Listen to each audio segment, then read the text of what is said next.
इसी मैथ 313 के YouTube channel पर आपका एक बार फिर से स्वागत है।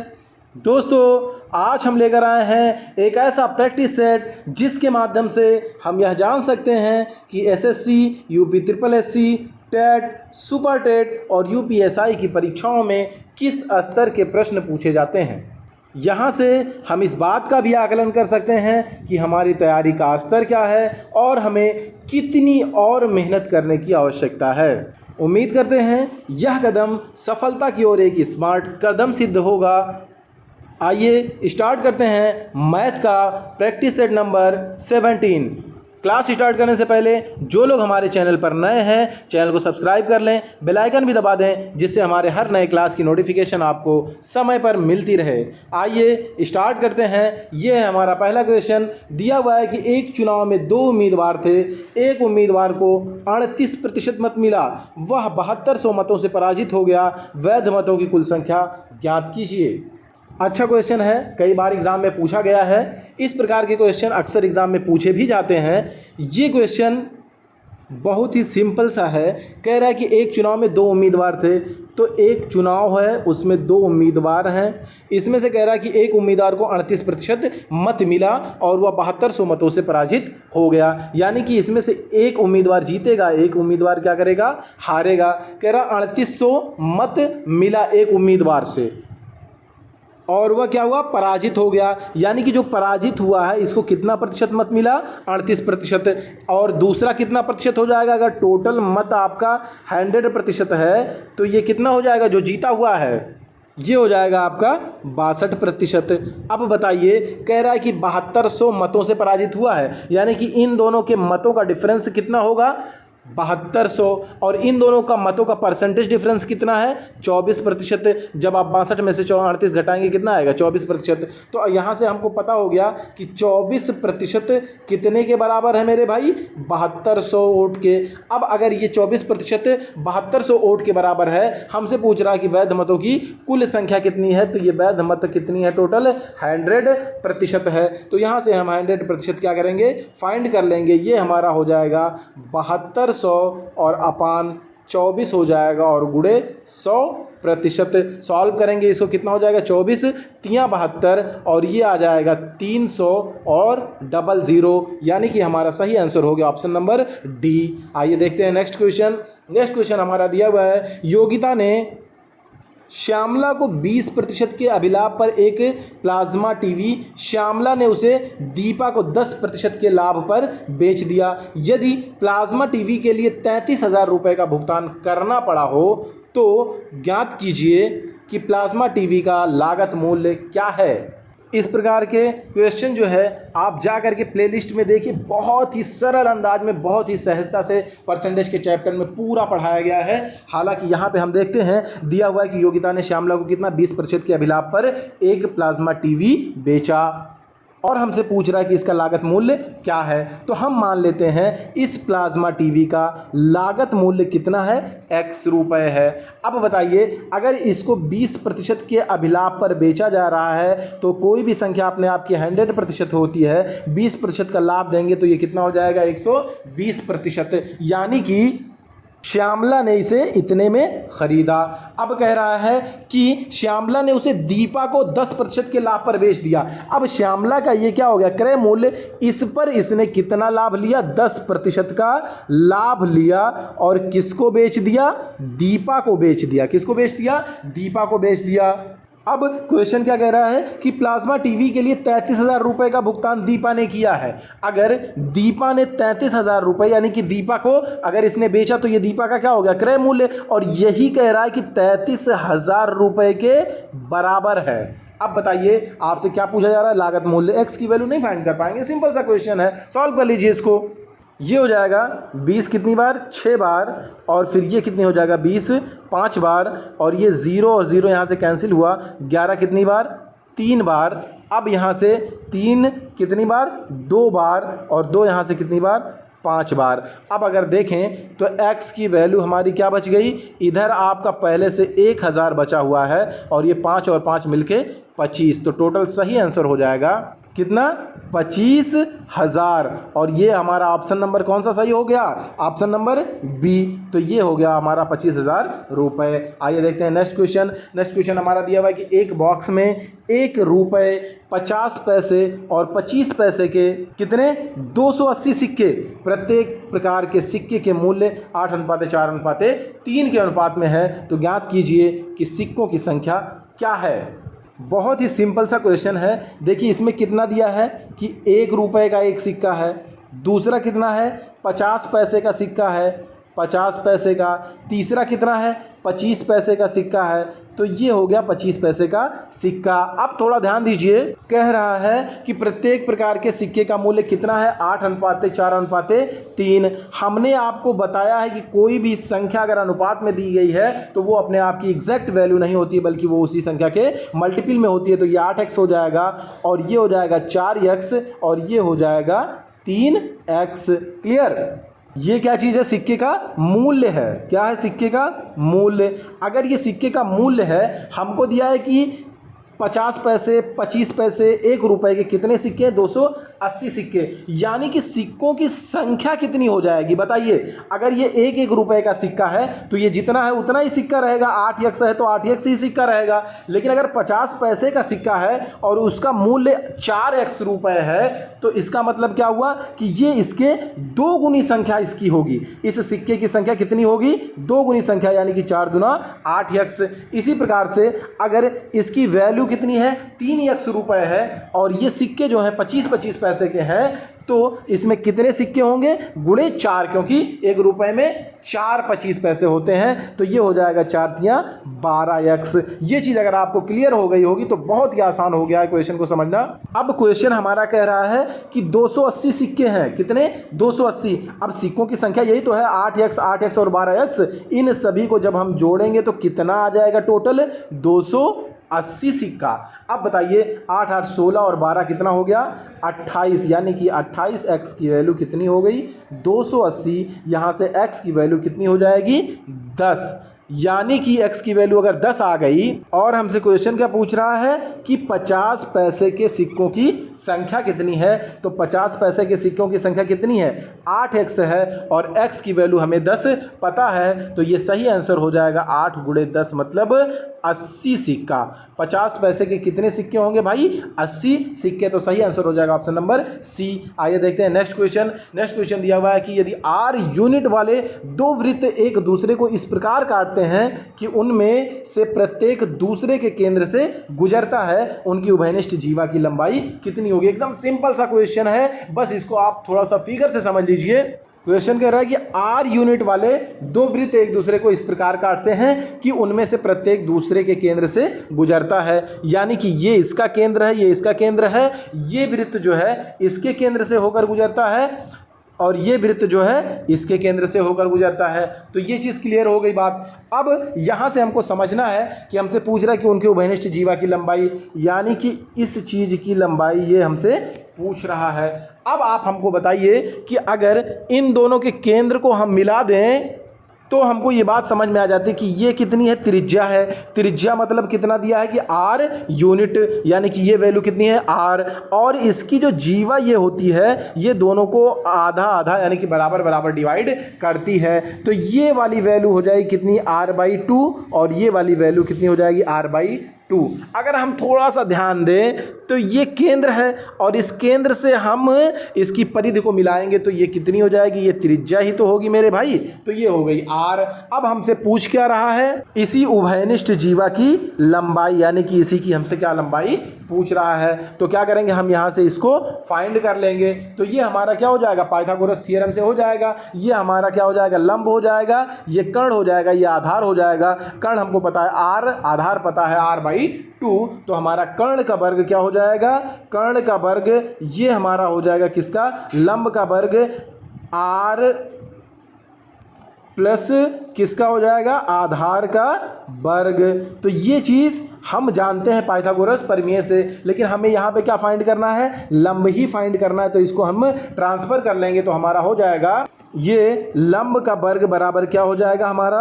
कर्ण का वर्ग और माइनस आधार का वर्ग। इसी को सॉल्व कर लेंगे। तो अब बताइए, कर्ण का वर्ग मतलब ये r दिया हुआ है तो ये r स्क्वायर हो गया, माइनस आधार का वर्ग मतलब r/2 का स्क्वायर, r/2 का स्क्वायर मतलब r²/4। इसको जब हम सॉल्व करेंगे तो ये हो जाएगा 4r² माइनस 1r स्क्वायर, यानी कि 3r² और बटे 4। और ये क्या है, लंब का स्क्वायर। और जब हम लंब ज्ञात करेंगे तो ये क्या होगा, यहाँ से स्क्वायर कटेगा, यहाँ पे रूट आ जाएगा। इसको जब हम सॉल्व करेंगे तो r हमारा बाहर आ जाएगा, √3 अंदर ही रहेगा, बटे 4 हमारा बाहर आके 2 हो जाएगा। अब बताइए, यहाँ से यहाँ तक की वैल्यू अगर हमारी इतनी है तो ये टोटल वैल्यू क्या इसकी 2 गुनी होगी, तो मल्टीप्लाई बाई 2 और 2 और 2 यहाँ से कैंसिल होगा। ये सही आंसर हो गया r√3। तो सही आंसर आपका हो जाएगा ऑप्शन नंबर बी। इस प्रकार से इस क्वेश्चन को बहुत ही आसानी से सॉल्व कर सकते हैं। आइए देखते हैं हम नेक्स्ट क्वेश्चन। दिया हुआ है कि यदि एक गोले की त्रिज्या कितनी 2 गुनी कर दी जाए तो आयतन में वृद्धि का प्रतिशत कितना हो जाएगा। एकदम सिंपल सा क्वेश्चन। इस प्रकार के क्वेश्चन को 2 प्रकार से सॉल्व किया जा सकता है। एक तो इसका बेसिक मेथड हो गया कि हम गोले की त्रिज्या फाइंड कर लें, फिर दूसरे गोले की त्रिज्या दूसरे गोले का आयतन फाइंड कर लें, फिर उसके बाद क्या करें, उन दोनों में परसेंटेज कमी या वृद्धि ज्ञात कर लें। और दूसरा तरीका क्या है, हम जानते हैं कि गोले का आयतन कितना होता है, गोले का आयतन होता है 4/3 πr क्यूब। क्यूब का मतलब पावर 3, यानी कि r जो है वो 3 बार आएगा। इसका मतलब क्या है, 3D, यानी कि r 3 बार जो है ये इसके वॉल्यूम पे निर्भर करेगा। तो अगर हम कहें कि पहले इस गोले का जो आयतन, जो त्रिज्या थी वो कितनी थी, 2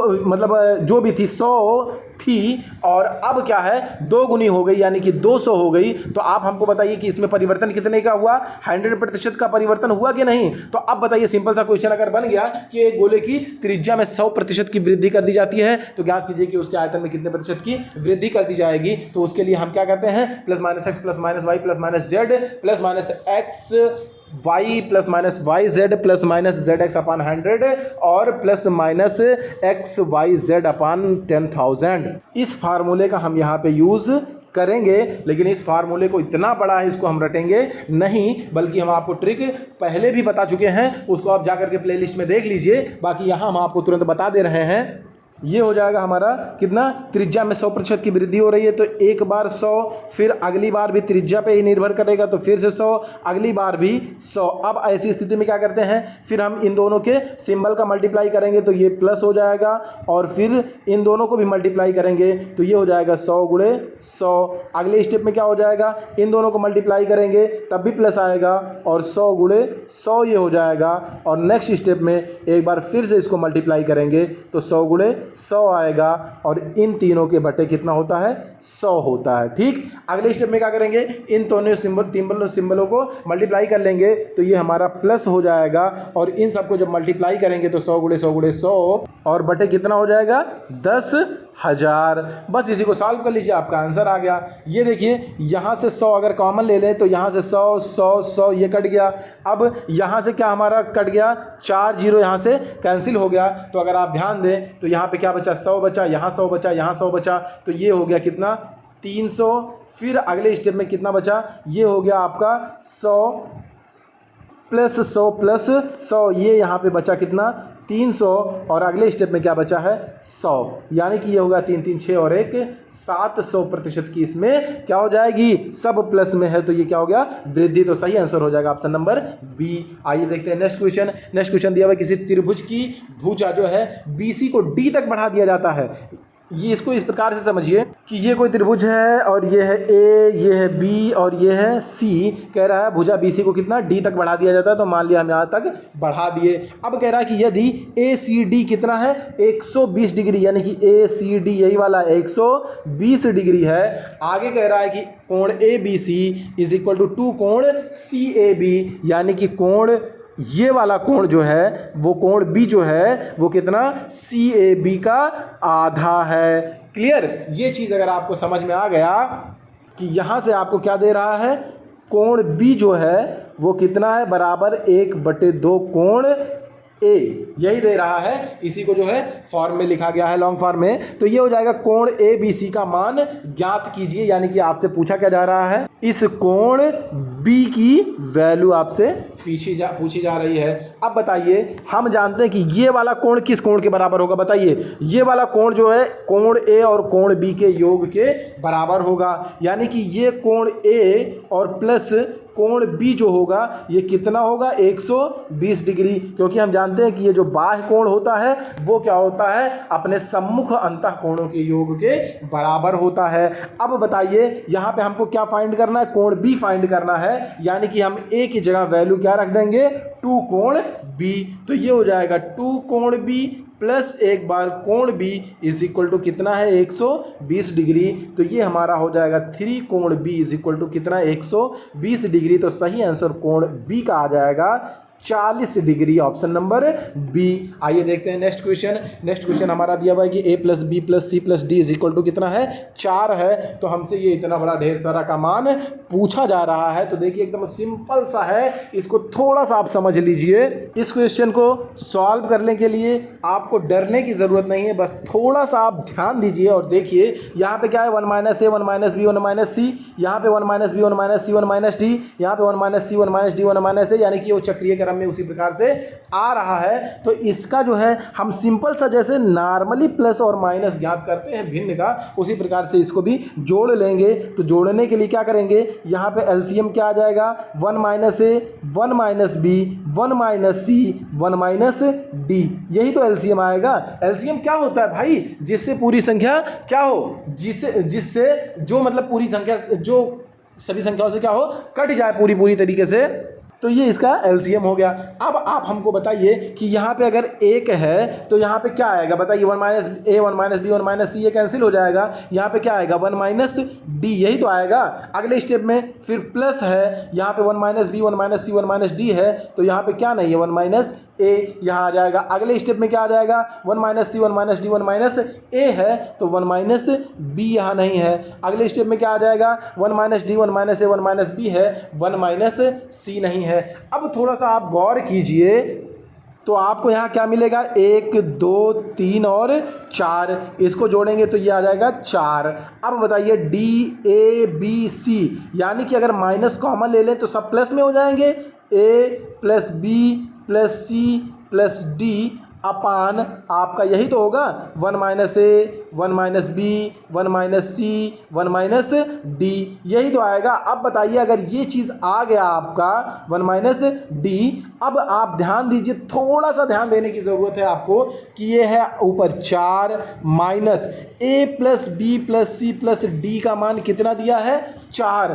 तो ये 4 में से 4 माइनस हो गया, बाकी नीचे हर में जो भी बचा है हमें इससे बहुत मतलब इसलिए नहीं है क्योंकि 4 में से 4 घटाएंगे कितना, 0। जब अंश 0 तो किसी भी संख्या से भाग दो तो आंसर 0 ही आएगा। हमारा ऑप्शन नंबर ए सही ऑप्शन हो जाएगा। आइए देखते हैं नेक्स्ट क्वेश्चन। नेक्स्ट क्वेश्चन दिया हुआ है कि एक व्यापारी अपने सभी सामान पर कितना 8% की छूट देता है और फिर भी 15% का लाभ कमा लेता है। यदि एक वस्तु पर 250 रुपये अंकित है तो उसका लागत मूल्य क्या है।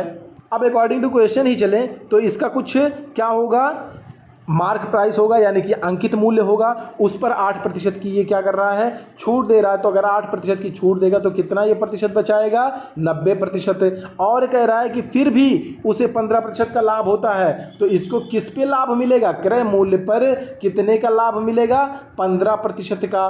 तो अब बताइए ये स्थिति बन गई। यहाँ पे कह रहा है कि यदि एक वस्तु पर कितना 250 रुपये अंकित है, यानी कि मार्क प्राइस की वैल्यू कितनी दी गई है, 250 रुपये। तो हमसे पूछ क्या रहा है, उसका क्रय मूल्य, इस क्रय मूल्य की वैल्यू पूछ रहा है। तो मार्क प्राइस जहां है वहां पे रख दीजिए 250 रुपये और गुणे ये आपका हो गया 92/100। अगले स्टेप में क्या हो जाएगा, ये क्रय मूल्य की वैल्यू ही तो फाइंड करनी है, तो ये गुणे 115/100। अब थोड़ा सा आप ध्यान दीजिए, तो यहां से 5 कितनी बार, 23 बार, और 5 कितनी बार, 50 बार, और 23 कितनी बार, 4 बार, और 100 आपस में कैंसिल हो गया। यहाँ से 5 चौक 20, यानी कि 200 रुपये, ये क्या हो गया आपका क्रय मूल्य हो गया। तो सही आंसर आपका ऑप्शन नंबर बी हो गया। आइए देखते हैं नेक्स्ट क्वेश्चन। नेक्स्ट क्वेश्चन दिया हुआ है कि h मीटर ऊंचा एक वृक्ष आंधी के कारण इस प्रकार टूट जाता है। ये देखिए h मीटर ऐसा वृक्ष है, यहीं कहीं से ये बीच से क्या हो रहा है, टूट जा रहा है। कह रहा है कि उसका शीर्ष जो है उसकी जड़ से x मीटर की दूरी से जमीन को छूता है, यानी कि ये जो है इसके जड़ से कितनी दूरी पे, x मीटर की दूरी पर इसका जो शीर्ष है यानी कि ये वाला पॉइंट जो है ये ऐसे आकर के यहाँ पे गिर जाता है। और यहाँ एक चीज़ ये भी बताया है कि ये टोटल जो ऊंचाई है ये कितनी है, h है, यानी कि यही वाली तो ऊंचाइयाँ है टोटल, ये वाली ही यही वाली ऊंचाई तो टोटल है। तो अब बताइए अगर ये टोटल ऊंचाई h है तो हमसे पूछ रहा है कि वृक्ष जो है वो कितनी ऊंचाई पर टूटा, यानी कि इसकी वैल्यू पूछ रहा है। तो मान लिया हमने कि ये t ऊंचाई पर टूट गया भाई। तो अगर ये t हो गया इतना और टोटल h है तो इसी h में से t अगर घटा दें तो इस चीज़ की वैल्यू आ जाएगी कि नहीं। तो ये हो गया हमारा पाइथागोरस थ्योरम। और पाइथागोरस थ्योरम का मतलब क्या है, हमें t पूछ रहा है यानी का लंब का वर्ग पूछ रहा है। तो ये लंब का वर्ग यानी कि t का वर्ग बराबर क्या हो जाएगा, कर्ण का वर्ग माने कि h माइनस t का वर्ग और फिर माइनस आधार का वर्ग यानी का x का वर्ग। यही हमसे पूछा जा रहा है कि t की वैल्यू क्या होगी। तो इसको सॉल्व कर लेंगे तो ये a माइनस बी के होल स्क्वायर से ओपन होगा, ये हो जाएगा h square plus T square plus 2h sorry minus होगा ये और फिर माइनस ये है एक्स स्क्वायर और ये वैल्यू है टी स्क्वायर की। अब आप हमको बताइए यहाँ से टी स्क्वायर या टी स्क्वायर से कैंसिल हो जाएगा कि नहीं, इधर आके माइनस होगा। अब अगले स्टेप में क्या बच रहा है आपका, अगर इस 2ht माइनस है इधर लाके आप इसको प्लस कर लीजिए तो ये आपका क्या बचेगा, H square minus x square. और यहाँ से t आपको फाइंड करना है तो ये हो जाएगा H square minus x square और ये जो 2h इधर है इधर आके डिवाइड हो जाएगा। तो सही आंसर हो जाएगा H square minus x square upon 2h। सही आंसर ऑप्शन नंबर बी हो जाएगा। आइए देखते हैं नेक्स्ट और लास्ट क्वेश्चन हमारा है कि किसी कार्य को एक पुरुष 2 स्त्री 3 लड़के मिलकर 88 दिन में कर सकते हैं। ज्ञात कीजिए कि एक पुरुष एक स्त्री और एक लड़का उस कार्य को कितने दिन में करेंगे। बहुत बार ये क्वेश्चन पूछा जाता है। पहले स्टेप में दिया है कि एक पुरुष ये बराबर है कितना, 2 स्त्री और 3 लड़कों के। इसका मतलब ये क्लियर हो गया। यहाँ से ये चीज़ पता चल गया, या तो एक पुरुष अकेले 88 दिन में कर लेगा, या तो 2 स्त्रियाँ अकेले 88 दिन में कर लेंगी, या तो 3 लड़के इसको 88 दिन में कर लेंगे। तो ये चीज़ मामला क्लियर हो गया। अब यहाँ पे क्या है दिया कि एक पुरुष एक स्त्री और एक लड़का मिल करके उस कार्य को कितने दिन में करेंगे। तो इसका मतलब क्या हो गया, एक P प्लस एक स्त्री प्लस एक लड़का ये मिलके जो है कितने दिन में करेंगे। यहाँ पे जो इम्पोर्टेंट चीज़ ये है कि हम यहाँ पे जो चीज़ को लेंगे कि अगर 3 लड़का इसको कितने 88 दिन में कर रहा है तो इन सब को हम लड़के के फॉर्म में बदल लेंगे। यानी कि एक पुरुष कितने लड़के के बराबर हो जाएगा, तो इसकी जगह हम 3 लड़का लिख देंगे, प्लस एक स्त्री कितने लड़के के बराबर हो जाएगी, बताइए 2 स्त्री जो है वो 3 लड़के के बराबर है, तो एक स्त्री जो है वो कितने 3/2 लड़के के बराबर हो जाएगी। तो यहाँ पे एक स्त्री कितने 3/2 लड़के के बराबर हो जाएगी। अगले स्टेप में एक लड़का है ही, अब हमसे पूछ रहा है कि ये उस काम को कितने दिन में करेंगे, जबकि 3 लड़के कितने दिन में 88 दिन में कर रहे हैं। तो इसी को सॉल्व कर लीजिए, ये बराबर होगा कितने, 3 लड़के 88 दिन में कर रहे हैं। इसी को आप सॉल्व कर लीजिए, आपका आंसर आ जाएगा। ये हो जाएगा आपका हर यहाँ पे 2 हो जाएगा और फिर ये 2 3 6 3 9 और 2 11 लड़के कितने दिन में करेंगे, जबकि 3 लड़के कितने में 88 दिन में कर ले रहे हैं। तो बताइए 11 कितनी बार, 8 बार, और ये जो 2 है उधर जाके मल्टीप्लाई हो जाएगा।